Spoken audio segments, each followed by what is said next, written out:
দিদা, তুমি তো বলেছিলে ছোটবেলায় তোমাদের গ্রামে একটা ভয়ঙ্কর ঘটনা ঘটেছিল, সেটা বলবে। ওরে, সেই কথা, ওটা আজও ভুলতে পারি না রে। তখন আমি তোর বয়সী।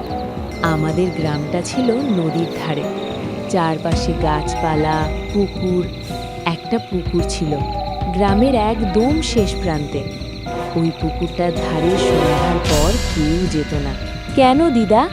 লোকজন বলতো ওই পুকুরে এক বউ ডুবে মারা গিয়েছিল। কেউ বলে তাকে ঠেলে ফেলে দেওয়া হয়েছিল। একদিন আমার এক বান্ধবী, নাম ছিল মালতী, সন্ধ্যার পর ওর বাড়ির হাঁসগুলো পুকুরের ধারে চলে গিয়েছিল। ও একা একাই ওগুলো আনতে যায়। আস্তে, তারপর সেদিন ছিল অমাবস্যা, চারদিক অন্ধকার। হঠাৎ মালতী শুনতে পায়, হে শোন। ও ভেবেছিল কেউ ডাকছে, চারদিকে তাকায়, কেউ নেই। আবার, হে এখানে আয়। মালতীর গা কাঁটা দিয়ে ওঠে, কিন্তু পুকুরের জলে তখন কেমন যেন ঢেউ উঠছিল।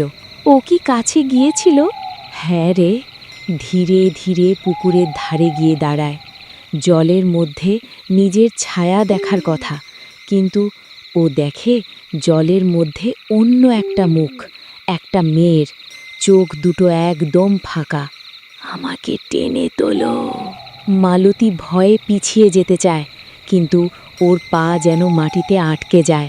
তারপর কি হলো দিদা? হঠাৎ পুকুরের জল থেকে একটা ভেজা হাত উঠে আসে আর মালতীর পা ধরে টান দেয়। মালতী চিৎকার করে ওঠে, বাঁচাও! গ্রামের লোকজন দৌড়ে আসে, কিন্তু ততক্ষণে জল একদম শান্ত। মালতী কোথাও নেই। তারপর ওকে আর পাওয়া যায়নি? না রে, 3 দিন পর ওর দেহটা ভেসে ওঠে। কিন্তু সবচেয়ে ভয়ঙ্কর কি জানিস? কি? ফিস ফিস করে ওর মুখে তখনও একটা কথা। ও নাকি শেষ মুহূর্তে বলছিল, ও আমাকে ছাড়ছে না, ও এখনো নিচে আছে। তারপর থেকে আজও সন্ধ্যার পর ওই পুকুরের ধারে গেলে জলের ভেতর থেকে মাঝে মাঝে শোনা যায়, এই শোন।